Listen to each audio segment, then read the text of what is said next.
Hi guys, and welcome to my quest guide for the Family Crest Quest. In order to do this quest, you're going to need, for our skills, you're going to need 40 smithing, 40 mining, 40 crafting, and 59 magic. That can be boosted, so you can use a Wizard's Mind Bomb to boost it up 2 levels, or you can use Magic Potion, which is 4 magic plus your level, or it's based off of your level. There are no quest requirements, and the items you're going to need to complete this are Swordfish. All of these are going to be cooked. So your swordfish, salmon, tuna, shrimp, and bass. You're also going to need 2 cut rubies, 13 air runes, 5 fire runes, 4 death runes, 4 earth runes, 3 water runes, 2 anti-poison potions, a pickaxe, some armor, a weapon, a necklace mold, a ring mold, and some food. Some recommended items for this quest: bring teleports for Camelot, Falador, and Varrock, and if you have it, an Amulet of Glory charged. So once you've gotten all that, you are ready to start the quest. So where you start this quest is in the southeast corner of Varrock, just southeast of the eastern bank, and we're going to be talking to Demetrius. I think that's how you say his name. So you're going to talk to him. I'm a bold adventurer. Where's this crest? Okay, I will help you. Okay, so once you've gotten that, the first thing we need to do is we need to go to the first sun, and he is just northeast of Catherby Bank. So go ahead and teleport to Camelot. I really hope I hit that. Okay, I did. So once you're in Camelot, once you use the Camelot teleport, just run down to the Catherby Bank, and he is going to be wearing a chef's hat and a golden amulet. Alright, so once you find him, ask him if that's who he really is.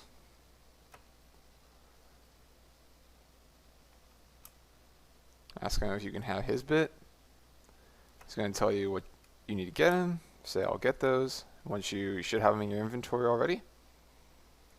So talk to him again, and then you give them all to him, and there's your crest. Make sure you understand what happened to the rest of it. He's going to tell you that the other brothers have different parts of it. So now, if we check our quest guide, it should say that we need to go to the gem, or it's going to say we need to go to the desert. So we are going to go to Alcarid. So I need to grab coins and just teleport to the duel arena. And now you're going to run to the gem trader in Alcarid. You're going to ask him that, or you're going to say that you're in search of a man named some really weird name. He's going to tell you that he's over in the Alcarid mine. So now we're going to run north to the Alcarid mine, and you're going to look for the man with a gold cape. He's very hard to miss. He's the only person in the mine, really. Alright, so here he is. Just call the man. Ask him if that's who he is. Alright, so after talking to him, we're going to need to go to Falador. My apologies, I got one step ahead of myself. First, we're going to need to go to the Dorgan Mines, and then they're going to tell us that we need to go to Witchhaven. My apologies. And the area we are trying to get to of the Dwarven Mines is in the far west corner. And you need to talk to Boot. You're going to ask him to search high quality gold, or where can you find it, and then he's going to tell you to go to Witchhaven. So Witchhaven is southeast of Artie. So if you have the Artie teleport unlocked, go ahead and teleport to Artie. So once you've restocked on runes if you needed to, you're going to go ahead and exit East Artie by exiting to the east. You're going to look for the dungeon, and we're going to climb down. Once you're here, go ahead and run past the hobgoblins, and you're also going to run past the ogres until you get to a locked room. And in this room, it should have some gold-ish looking rocks. If you try to open these doors, the door will be locked, so we're going to go through how to open it. First thing you're going to want to do is run to the northern wall and pull this lever up. Next, you're going to run to the southern wall, or head into the southern room, sorry, and you're going to pull this lever up. Head back to the northern wall and pull the lever on the wall down. Go inside the room now and pull this lever up. leave the room, and pull the lever on the wall back up.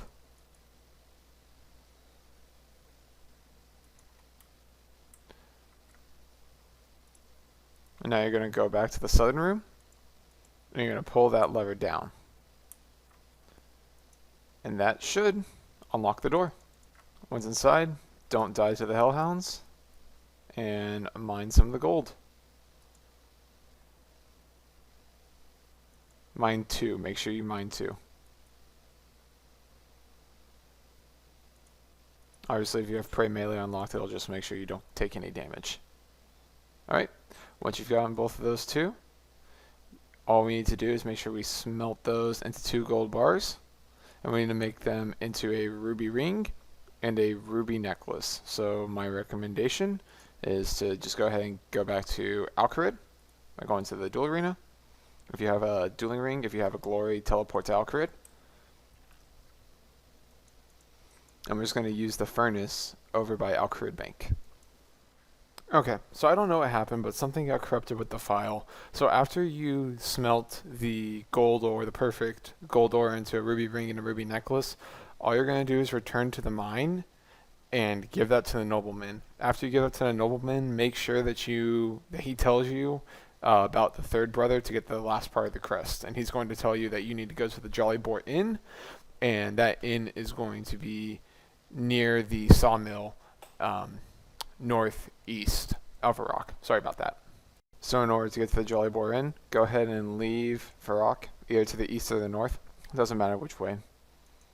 We're basically going to be making our way towards a sawmill, which is where this particular bar is. So it's going to be this big bar right here. It's directly west of the sawmill. So go ahead and enter it. Head up the stairs.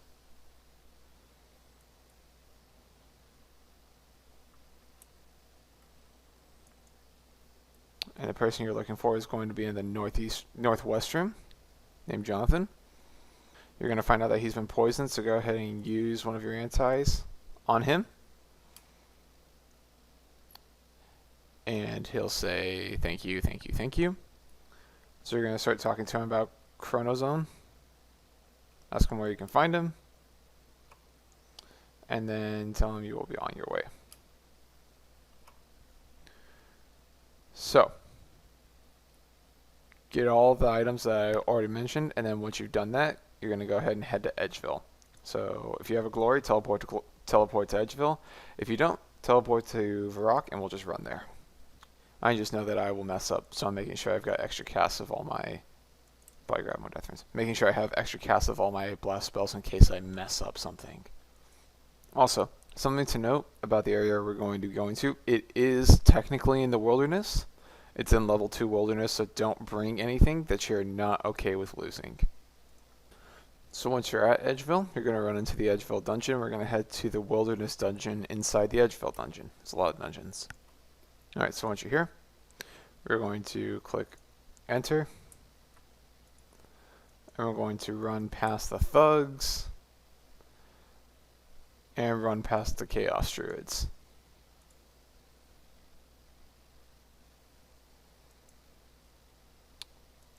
Head past the skeletons, head past the black demons. You're going to keep heading west. Then you're going to head south. And there's Chronozone, the guy we're looking for. Easiest way to do this is to go to the south and get behind this earth obelisk. Trap him. Get on the side with the torch. He'll get trapped right there. So now what you need to do is you need to cast one of each blast spell, and they need to hit. So that hit, we'll cast our water blast. That hit, cast earth. That hit, and then you're going to cast fire blast. And then once those are all cast, you can go ahead and just, I'm going to auto cast fire blast. Just basically kill him. He has very low health for his level, so should not be that much of an issue. And then once he dies, pick up the crest. And now we need to get back to the Boar's Inn. So go ahead and teleport back to Varrock. I'm going to head back to Demethius, which is the guy we started the quest from. Who's in the, if you have forgotten where he is, he's in the southeast corner of Varrock, southeast of the eastern bank. So once you're here, go ahead and talk to Demethius. Say you have his crest, and then that should be quest complete. So what do you get for this quest? You get 1 quest point, steel gauntlets, and a skill imbue for the gauntlets. So what these gauntlets do is they can be enchanted into 3 different things. They can either be enchanted into the cooking gauntlets, which will burn less food when cooking. So for example, at 80 cooking, you'll burn an average of 5 sharks per inventory versus the normal 14. And that's for talking to the chef. If you talk to the nobleman in the scorpion pit, you'll get goldsmithing gauntlets. These are the main reason I did this, is that you will gain 56.25 experience to smithing when you smelt gold bars instead of the normal 22.5 XP. And then if you talk to the wizard, who's in the Jolly Boar Inn, they'll turn into chaos gauntlets, which means that the bolt spells have 3 points more max damage, and they hit more often. So Firebolt will do 15 max damage instead of the normal 12. So you get a free imbue on these gauntlets, and if you ever want to change them, so let's say you have the goldsmithing gauntlets and you want to change them to the cooking gauntlets, then you can take them to whichever brother you want to go to, and they will charge you 25k to re-enchant them. But other than that, that is it for the Family Crest Quest. I hope you guys enjoyed. If it helped, go ahead and leave a like. If it didn't, dislike and let me know what I could have done differently. If you're looking forward to more guides like this in the future or more progress videos, anything like that, just more RuneScape content, go ahead and subscribe. And if you're on Twitch and you're looking for somebody to follow, somebody to chat with, go ahead and follow my Twitch link in the description. Again, hope you guys really enjoyed this. I enjoyed making it. And I'm going to go get some smithing levels. So thank you guys for watching, and have a great day.